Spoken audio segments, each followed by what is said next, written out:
Hi, my name is Shivam, and I'm going to be demonstrating part 1 of the SNS video logs, which talks about switch port security and DHCP configuration onto a router in a Cisco packet tracer application. So what is switch port security? Switches are basically networking devices that operate at layer 2 or like the data link layer of the OSI model. And they connect devices in a network and use packet switching to send, receive, or forward data packets and data frames over the networks. So we talk about security on network switches. In switchboard security, we talk about security on network switches, and it basically allows admin, which is the administrator of the network, to limit the number of devices and/or MAC addresses that can connect to the switch, and basically to the network. This is done to prevent unauthorized access to the network, and it's basically a precautionary measure and that we do to ensure that the network is secure. So coming to the configuration, there are three main steps for switchboard security that is done, which we will see in the packet tracer, in the Cisco packet tracer. So firstly, we enable port security on the switch port. So we go to the switch into the terminal, and we enable port security mode access. The second one is we specify the maximum number of allowed MAC addresses on the particular port. This will limit the number of MAC addresses that can connect to the particular port, and we can even put it as sticky, or we can manually assign MAC addresses that are available on that port. Thirdly, we specify the action that the switch should take when it detects a violation. So violation types are of three main types: MAC address violation, sticky address violation, and shutdown violation.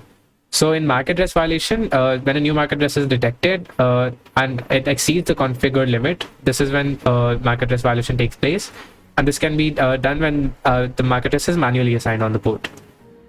In sticky address violation, when a new MAC address is detected, but maximum number of allowed addresses has been reached. For example, if you configure maximum MAC address as 2 or 3, so after that, it's a first come first serve. So basically, if 3 MAC addresses approach that port, after that it won't take any MAC addresses and won't allow any other MAC addresses to access that port. And the third is shutdown violation. That is when a violation occurs, the switch port is shut down to prevent unauthorized access. So there's different modes in this violation as well, which is like shutdown, protected, etc. So we will see that in the practical. Lastly, for DHCP, it stands for Dynamic Host Configuration Protocol. It's basically a network protocol used to automatically assign IP addresses. For example, when we connect using our phone to a network, so it automatically gives us an IP address from a pool of IP addresses available. For example, if we take the 192.168 series, so let's say the subnet mask is 255.255.255.0. So the last 8 bits are the ones that can be configured, and the pool can be from say 1 to 255. So you can have one, like for example, 192.168.1.1 is a server. So from 2 to 255, you have the pool, and you can automatically be assigned an IP address within that range. So DHCP servers are basically responsible for managing a distribution of IP addresses, like I just mentioned in the example. It simplifies the network administration by automating assignment of IP addresses. You don't have to manually configure each IP address on each device.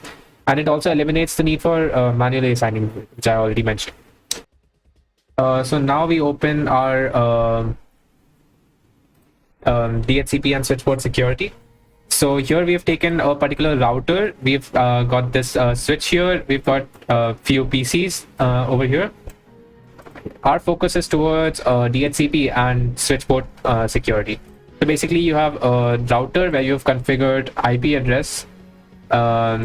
If you see enable configuration terminal, do show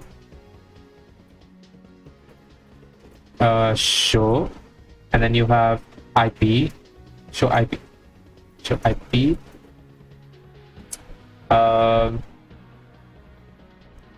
can actually see DHCP by name. Yeah, so you can see there's 6789, 192.168.1 and 6789. They have these particular IPs that are present in the table here. So these are the 4 PCs that we have over here, and you can see in the IP configuration you've assigned it to DHCP. So it automatically, if you go to static, you'll have to enter in each and every one. You'll have to give an IP, and it should not be an IP that another one has. You'll have to give an IP. You'll have to give a subnet mask that is being used in the network.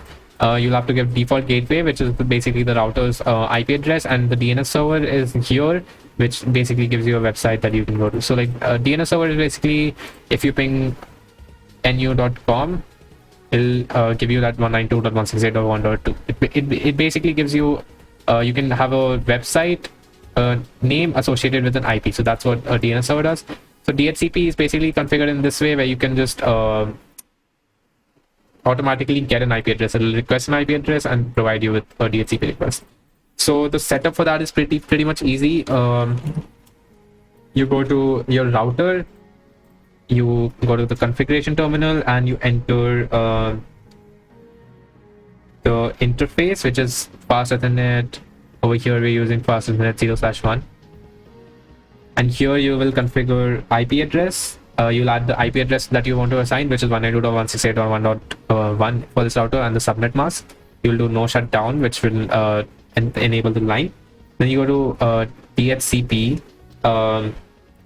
IP DHCP, and then you go excluded addresses, and then you give a range like 192.168.1.1, which is the initial one, and 192.168.1.5, which is the final range that you want to exclude. So this will exclude the range, and the rest of it, we've given 255.255.255.0 as a subnet mask. So last 8 bits can be used as host bits, excluding these addresses. So that's basically our IP server, and then we go to IP DHCP pool, and we give this pool a name, like for example NU. So you give this pool a name NU, and it will have a network, and this basically is like a network number. So you enter from 192.168.1.0, which is like the network address, and 255.255.255.0. This will make a pool in NU, and then you give default router, which is 192.168.1.1, and you give DNS server. That's optional, but we had given here DNS server 192.168.1.2. That's how it works. This will ensure that the DNS is configured properly, and if you do show IP DHCP binding again, you can get the IP addresses as well as the MAC addresses assigned to them, as well as the lease time that is there. If you do show IP DHCP pool in NU, you will see what the pool is in NU. There's like one subnet in this, and there are 4 leased IPs in the pool out of 254 here. So, and you can see if there's a conflict in this as well. You do show IP DHCP conflict. You can see if there's a conflict detected, and detection method is ping, and detection time when it happened, and the IP address as used. So if there's a particular conflict in multiple IPs being assigned to the same to multiple computers, similar IPs are assigned to multiple computers. So that's the DHCP configuration. Now you come to switch port security. So you go to configuration terminal, and then you basically go to interface VLAN 1, and over here you assign IP address for this VLAN, which is 192.168.1.1, and with the subnet mask, and you do no shutdown and exit from it. Then you go to like the range of interfaces that you want to go in. So you enter interface range fast Ethernet 0/, for example, you want to go from 2 to 10 or something like that. So you're in this range, and now you want to configure the switch port security. So you go to switch port mode access, then you write switch port security, then you go to switch port. This basically enables the port security. And you go to switch port security, and then maximum, which is the maximum amount of MAC addresses you want to have. Let's say 2 here, and then you go to switch port security stick MAC address, and you go sticky, because you can have either manual MAC address assignment or sticky MAC address assignment. The sticky basically says that whatever MAC addresses you give in a limit, like we've set limit as 2. So first 2 MAC addresses to come in this port will like stay with the port, and other MAC addresses will be denied access to the port. So you have switch port security MAC address sticky, and then finally we that switch port security violation, which is basically what will happen if there's a violation, what violation you want to put. So protect will basically run the packets as it is. Like for example, if there's a hacker and there's a violation, it'll do nothing, it'll just transfer all the packets normally as it would. Restrict, it would take the packets from the particular PC, but it will drop them when they approach the switch. And then shutdown, well, it'll just shut down the layer, like it'll terminate the layer, and then you'll have to manually shut it down. So we are going to be using shutdown as the switch port security. Then if we do exit, you can see show And here you can see port security. So here you've configured from 0 to 10, you've configured shutdown. So now in all of these ports, if there's a violation, there'll be a shutdown. So let's connect. Firstly, we'll remove all of these cables from here. Let's just assume PC 0 and 1 are the official users and PC 5 is the hacker that is approaching. So first we'll connect PC 0 and 1 to our switch port. 0 to 10 we have configured, so let's say we want to configure at 5. So we'll just wait for the PC to connect here, and then we'll ping the server once. So we're basically transferring packets, so 192.168.1.1. So as soon as it connects, we're going to be pinging the server.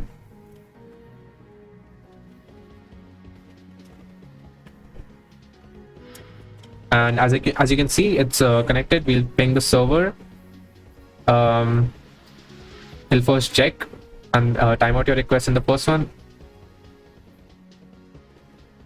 Oh.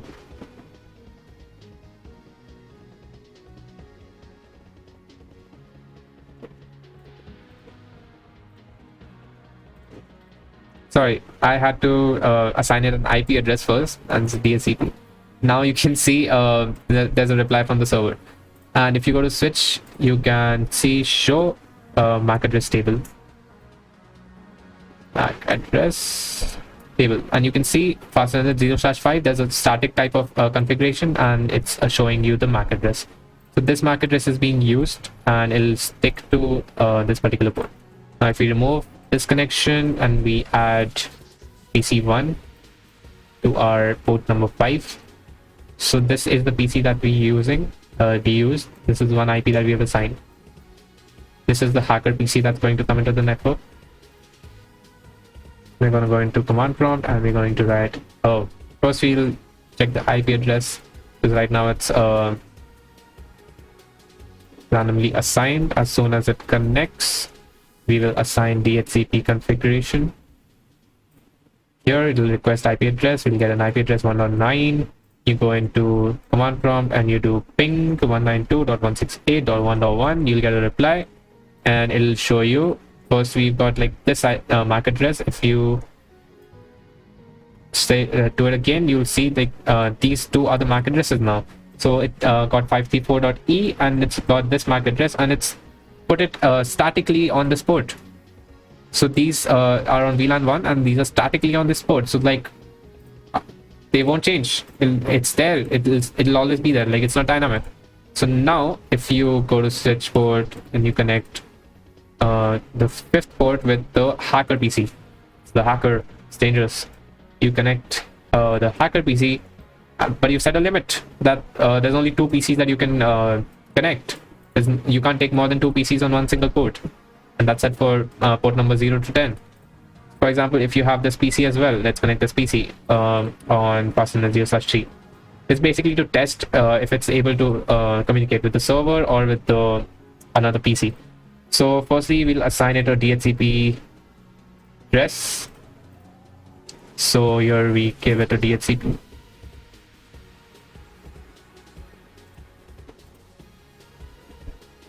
I think it's because of, yeah, so it doesn't even give it the DHCP address because it just detects that this is a MAC address that does not lie in this field.